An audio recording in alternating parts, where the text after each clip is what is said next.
Students, welcome to the physics class. Today's topic, dual nature of radiation and matter. Once again, dual nature of radiation and matter. According to our IPE, so this dual nature of radiation and matter carries very short questions, 2 marks, and 2 very short questions are coming from this chapter. So for very short questions, and sometimes they may ask for short questions 4 marks from this unit, very important. So what is meant by, so the first of all, dual nature of radiation. We know that matter consists of some small particles or radiations. So radiation consists of small particles called as photons. So radiation consists of small particles called as photons. So Newton proposed, so the light rays have a nature of particles, particle nature, light rays having particle nature. Newton proposed light rays having only the particle nature. They consist corpuscles, very small particles called as corpuscles. But the next scientist, Huygens, Christian Huygens, said that light have wave nature. But in modern physics, the de Broglie, the name of the scientist de Broglie, said that light ray have a nature of particle as well as wave. That means it has dual nature. Dual nature. Light has dual nature. One is that particle nature, another one is wave.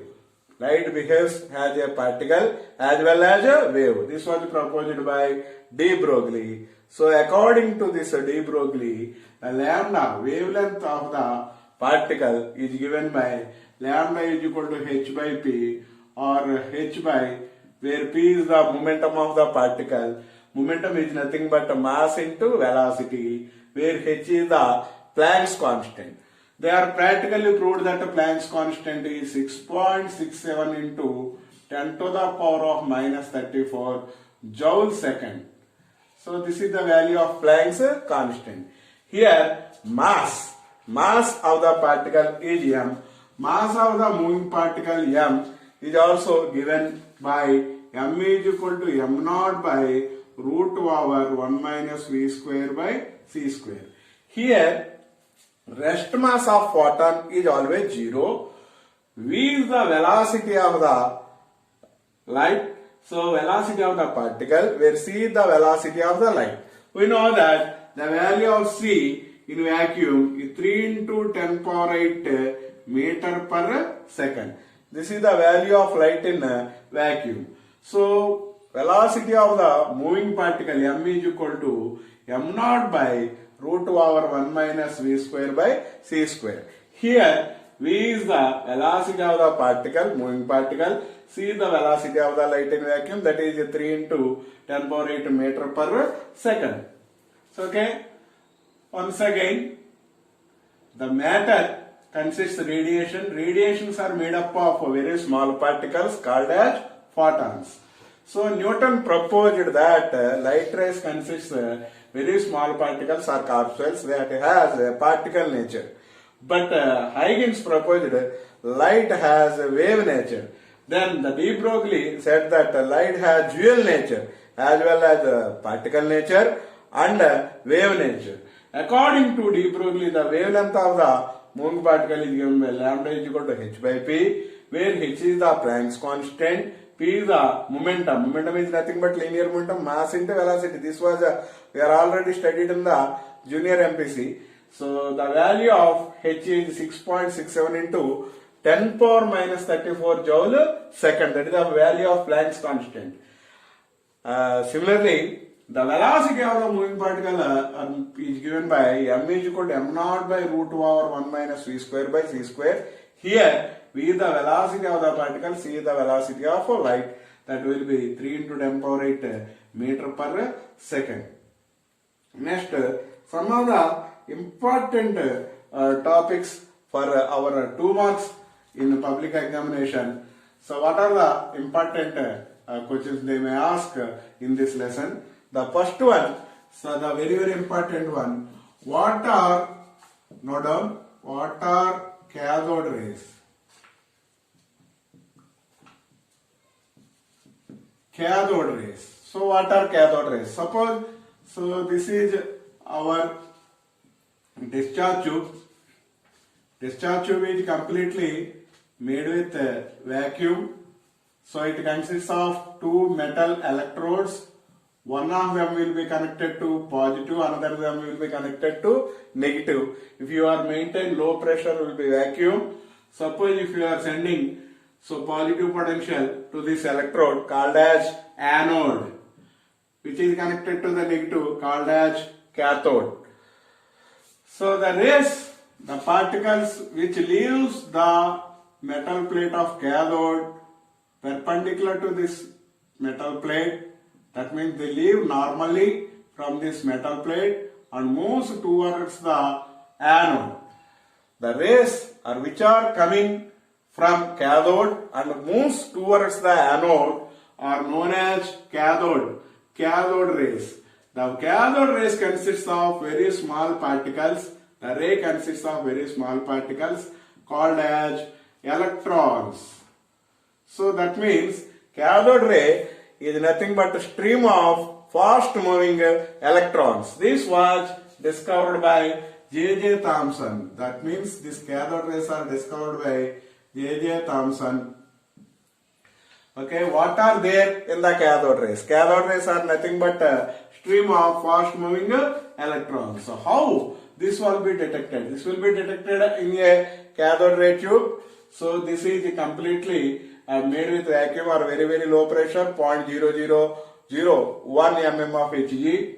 When these metal plates, one of them will be connected to the positive terminal, another one is connected to the negative terminal. Which is connected to the positive terminal will be known as anode, which is connected to the negative terminal is called as cathode. When we are sending this high accelerating potential from this, the rays or leaves from this metal surface of the cathode normally and they move towards the positive metal plate called as anode.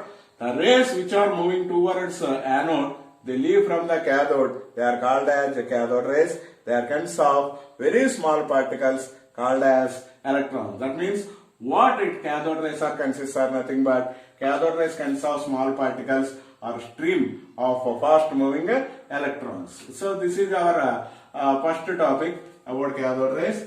Next, what is work function? Hold on. What is meant by work function? Work function should be denoted with W naught. How can you define this work function? When light of suitable frequency, so incidence on photometal surface. So then photometals, what are photometals? Mainly sodium, potassium, lithium or cesium. The work function of these metals are very low. When ordinary visible light falls on them, immediately they can emit electrons. They can emit electrons. This phenomenon is known as, this phenomenon of emission of electrons is known as photoelectric effect. Photoelectric effect. What is meant by photoelectric effect? When ordinary visible light falls on photometals, they can emit electrons in different directions. So the emission of electrons or photoelectrons, this phenomenon is known as photoelectric effect. So what is meant by, so work function? Here our question is work function, W naught. How can you define? So the minimum amount of energy required to liberate an electron from the photometal surface. Once again, the minimum energy of incident ray which can able to liberate electrons from this photometal surface is nothing but work function, should be denoted with W naught. So that is the work function. So next topic.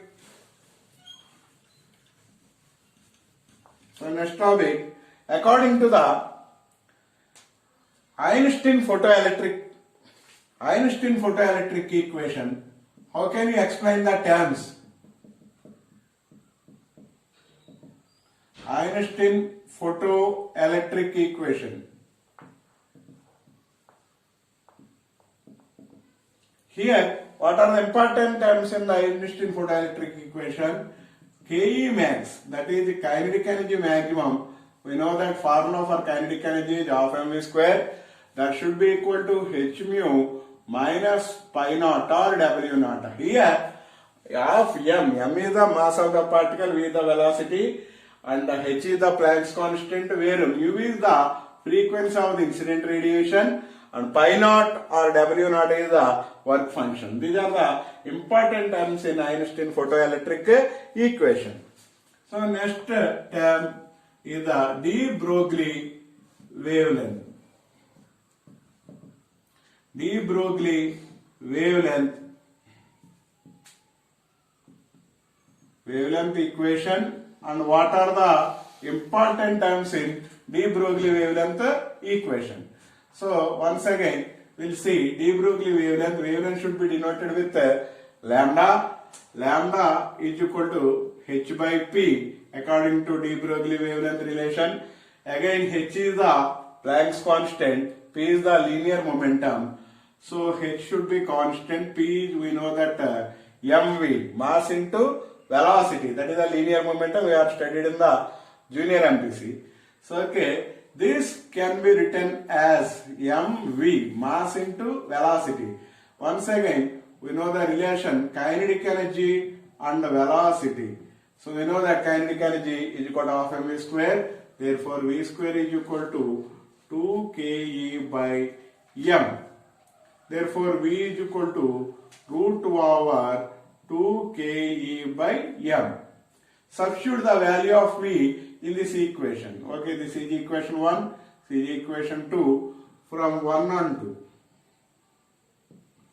From equations 1 and 2, we get lambda is equal to h by mv. V value is nothing but root over 2ke by m. H by root over, take it into m inside, it will become m square, 2ke by m becomes cancelled, then finally we get root over 2mke. Therefore lambda value is nothing but h by root over 2mke. Here is h is Planck's constant, again m is the mass of particle, k is the kinetic energy of the particle. So in this way also we can calculate lambda value. When they are given mass and kinetic energy, we can calculate the lambda value by using this equation. Suppose if they are given only mass and velocity, we can calculate the lambda value. Lambda is equal to h by using h by p or h by mv, mass into velocity. So these are the equations. So we are using these equations for calculating the lambda value in the problems. Okay. Sensitive substances.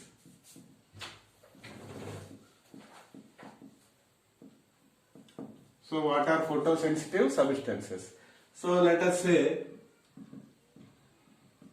photosensitive substances are lithium, sodium, potassium and cesium. Lithium, sodium Latin name natrium, potassium, kalium, cesium.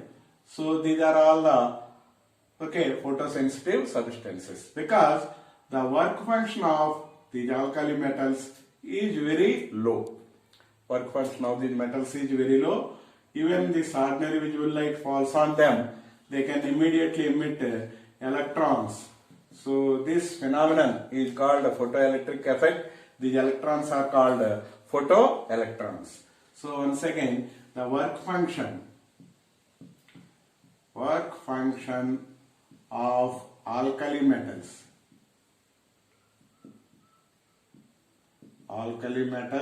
is very low. So work function of alkali metals. So what are alkali metals? Once again, lithium, sodium, potassium and cesium. So work function of alkali metals is very low. Even ordinary visible light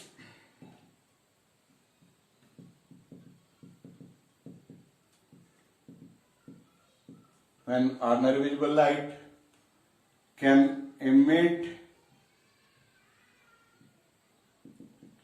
electrons from metal surface. So when visible light, ordinary visible light falls on the alkali metals, they can emit electrons from their metal surface. So these electrons are photoelectrons. Photoelectrons. And the phenomenon is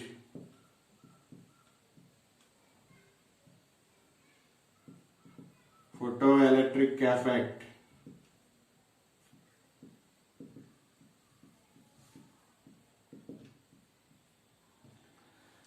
So work function of alkali metals is very low. When ordinary visible light falls on alkali metals, they can easily emit electrons. So from their metal surface, these electrons are photoelectrons, and this phenomenon is called photoelectric effect. So this is about photosensitive substances. What are the photosensitive substances? Once again, lithium, sodium, potassium and cesium. The work function of alkali metals is very low. Okay, so next topic.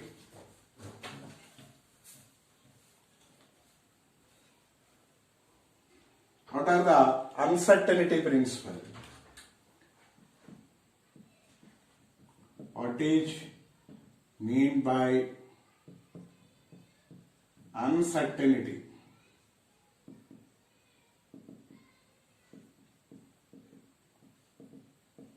Uncertainty principle. So what is meant by uncertainty principle? According to Heisenberg, uncertainty principle, it is impossible to measure both position and momentum at the same time of any particle, either electron or any other particle, exactly at the same time. So okay, note down. So impossible to measure. It is impossible to measure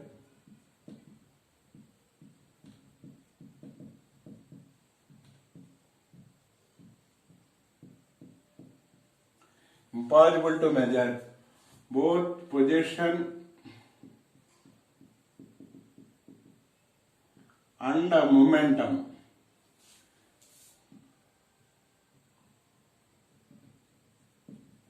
momentum P, position, let us say some delta x, position and momentum at the same time exactly.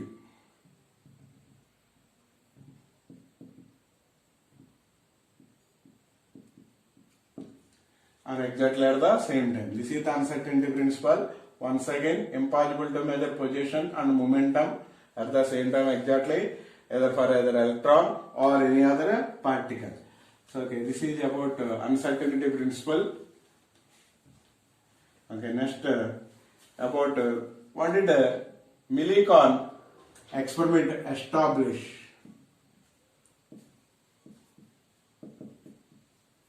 Millikan's experiment established so what did this Millikan's experiments establish? So according to Millikan's oil drop experiment, so electron, that means charge is quantized. So Q is equal to Ne, that is nothing but charge of any body is nothing but charge of an electron, the integral multiple of charge of an electron. So we can write it as charge of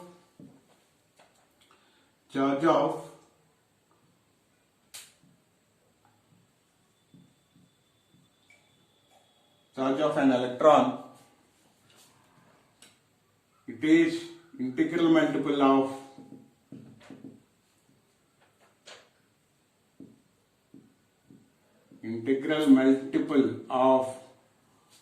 charge of electron or any other particle. Okay, Q is equal to Ne, that is charge is quantized.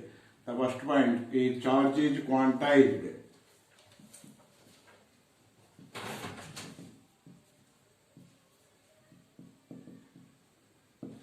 charge of an electron or integral multiple of charge of an electron. So okay, Q is equal to Ne. See the Millikan experiments established. So next topic we can see what are the important properties of photons. Photon picture of electromagnetic radiation.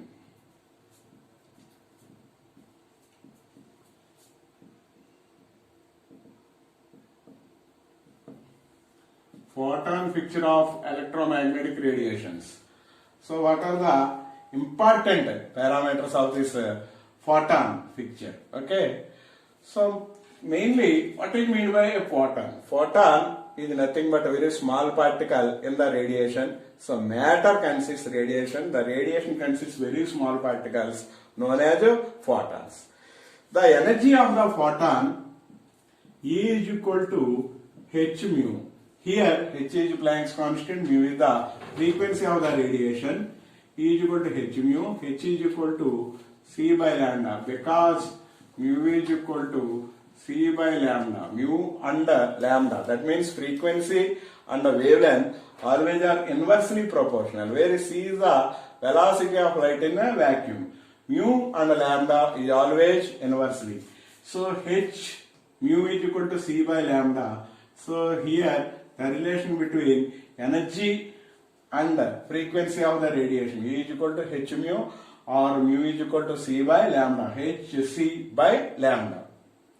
Then the third point, so photons are electrically neutral.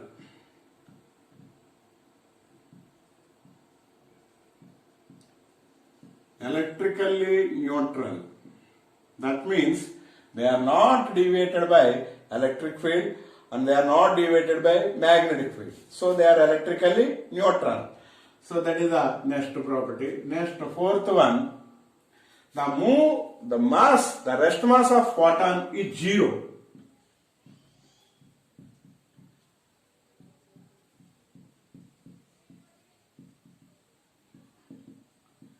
The rest mass of photon is zero.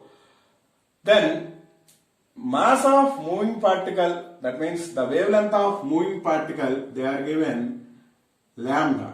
So wavelength is always lambda. So mass of the particle m, c is the velocity of light in vacuum, v is the velocity of the particle. So the mass of the moving particle m, they are given m naught by root over 1 minus v square by c square.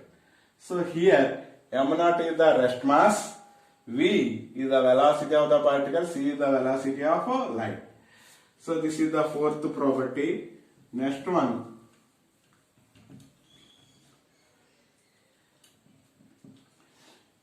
in photon to particle collision. So one photon and one particle, when they collide with each other, the energy and momentum is conserved. So in photon particle collision, the energy and momentum is remains constant. So write it as that fourth point, photon particle collision. In photon particle collision, energy and momentum is conserved.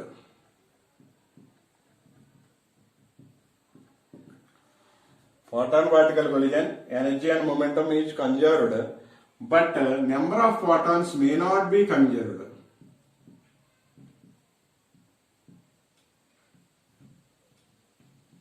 May not be conserved. So these are the two important properties. Photon particle collision, energy and momentum is conserved, but number of photons are not conserved. So okay. So this is another property. Okay, next one. The intensity. If the intensity intensity of radiation increases,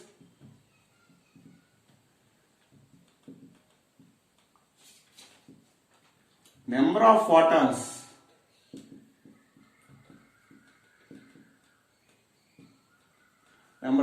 are crossing the area and number of photons are increases. So what is the first property? That matter, the radiation, so consists of very small particles known as photons.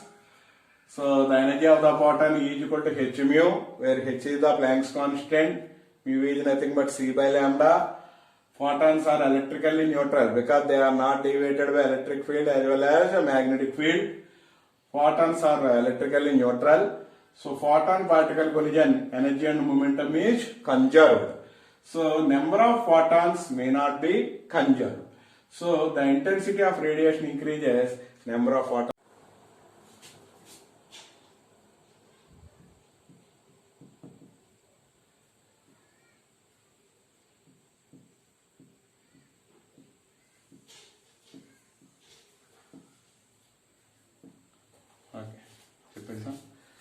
Hi students, next topic, Davison and Germer experiment. Okay, so what did they concluded in this experiment? So Davison and Germer experiment is consists. This is the experimental setup for Davison and Germer experiment. This is completely evacuated chamber. In this, there is a electron, there is a cylinder and an electron gun and a mobile detector. So it can move on a circular scale. So mobile detector consists a collector and a galvanometer. So a small sensitive galvanometer. And here there is a nickel crystal is arranged in front of this electron gun and cylinder. The setup will be completely inside the evacuated or vacuum chamber. So the low transmission electron gun is connected to the negative potential and the cylinder A is connected to the high transmission positive potential. So okay, when this cylinder A is connected to the positive potential, so narrow electron beam comes out from this cylinder. So the electron beam hits the nickel target. So when this electron beam hits the nickel target, so the electrons are scattered in different direction or all directions by the atoms of the crystal. So that is the nickel crystal. So the intensity of this diffracted or scattered electron beam can be measured with the help of this mobile or rotatable detector. This can be rotated on a circular scale and we can measure the intensity of the electron beam at different values of angles of scattering. Okay, here theta is the angle of scattering. So okay, when these electrons are scattered in all directions, so this intensity of this diffracted electron beam can be measured with the help of mobile detector. So okay, when these electrons are collected by this collector in the mobile detector, so we can measure the electron current with the help of this sensitive galvanometer. Okay, so the galvanometer deflection is directly proportional to the intensity of this electron beam enters into the collector. So very important point, the deflection in galvanometer. Let us say deflection in galvanometer is theta. So electron current is I. The relation between them is always directly proportional. That means deflection in galvanometer is directly proportional to the intensity of the electron beam enters into the collector. That means intensity of these electrons increases, deflection in galvanometer is also increases. Okay, we can measure the angle for different angles. The intensity of current will be measured for different angles. Okay, so this experiment will be conducted for the accelerating voltages from 44 volt to 68 volt. So remember, so accelerating potential will be varies between 44 volt to 68 volt. And experimentally, this Davison and Germer, they found that the maximum intensity of the electron beam will be at 50 degree and the operating or critical voltage is at 54 volt. So 50 degree, the maximum accelerating potential they are absorbed for the critical voltage or energy of 54 volt. From this, de Broglie concluded that the lambda value, so that wavelength of this electron beam is 12.27 by root 2 over V or 12.27 by root 54. But this is maximum accelerating potential, so that critical energy will be 54 volts. The value will be 1.67 angstrom. So 1 angstrom will be 10 power minus 8 centimeter or 10 power minus 10 meters. Okay. Once again we will explain this. So Davison and Germer experiment, this experimental setup consists of a complete vacuum chamber. Inside of this vacuum chamber there is a cylinder and a nickel crystal and a mobile detector and a circular scale. This mobile detector consists of sensitive galvanometer as well as a collector. That means it can collect the electrons. Okay. So cylinder is connected to positive potential for eye transmission and electron connected to the negative terminal. When positive potential is applied to the cylinder, a narrow beam of electron, that means the electron beam, it comes and hits the nickel crystal target. So when this electron beam hits the nickel target, electrons comes out in all directions by the crystals of the atom. Okay. So a diffracted electron beam makes at an angle with the incident beam, that is the angle of scattering.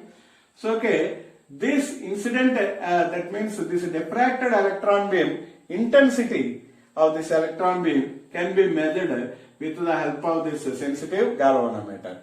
So the galvanometer deflection is directly proportional to the intensity of the electron beam enters into the collector. If intensity increases, the deflection of the galvanometer will be also increases. Both are directly proportional.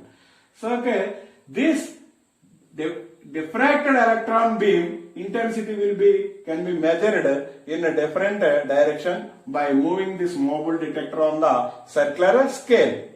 Okay, then this experiment will be conducted between the accelerating potentials of 44 volt to 68 volt.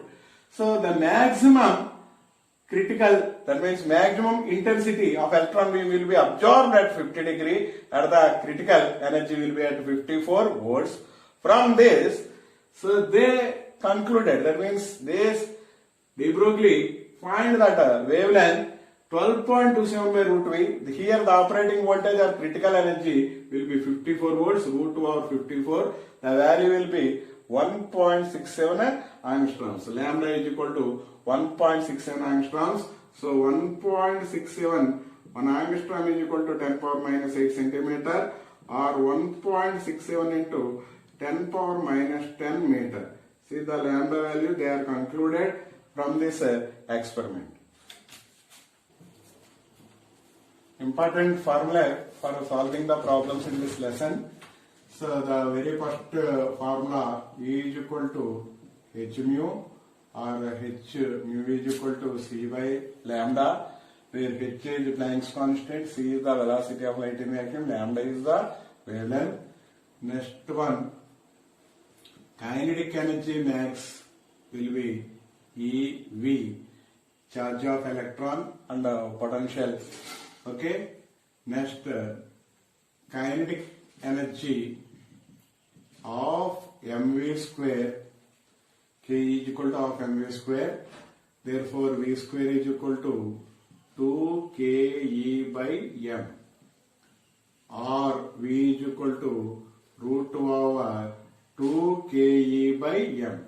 These are the two formulas for finding the velocity and the kinetic energy. Next, energy, again we can find the wavelength of charged particle lambda is equal to h by p, where h is Planck's constant, p is the momentum. This will be written as, for linear momentum, mass into velocity, h by m. V value we are calculated here, root 2 over 2 ke by m. On simplifying this, we get root 2 over 2m ke. So this is also formula to find the wavelength, and they are given mass and kinetic energy. And what are the values we have to remember? The C value, velocity of light in vacuum, 3 into 10 power 8 meter per second, and the charge of the electron, so 1.6 into 10 power minus 19 coulombs. 1.6 into 10 power minus 19 coulombs. So, okay, these are the values we have to remember while solving the problems. The first formula is equal to h mu, h, okay, Planck's constant, mu is c by lambda. Second formula, kinetic, maximum kinetic energy is equal to EV, where E is the charge of an electron, V is the applied potential. Kinetic energy of mv square, v square is equal to k by m, or v is equal to root over 2ke by m. Okay, lambda, wavelength of charged particle or electron, lambda is equal to h by p. Here also, h is Planck's constant, p is the linear momentum. Momentum is nothing but the product of mass and velocity. H by, on simplifying, we get lambda is equal to h by root 2 over 2m k. Okay, note down the first problem. So problems may ask for either 4 marks or for very short questions or in 2 marks. Okay, what is the first formula we have to apply for their given problem? So note down the problem. What is the de Broglie wavelength?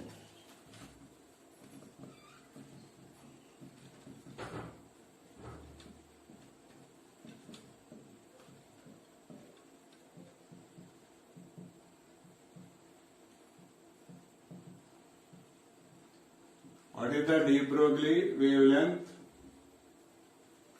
What is the de Broglie wavelength of a ball of mass?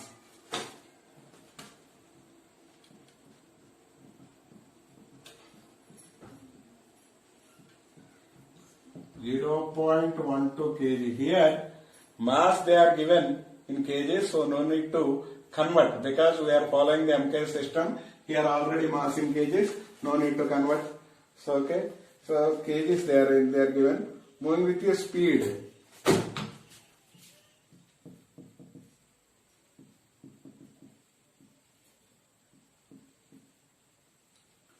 Moving with your speed of, how much speed they are given? Speed of 20 meter per second.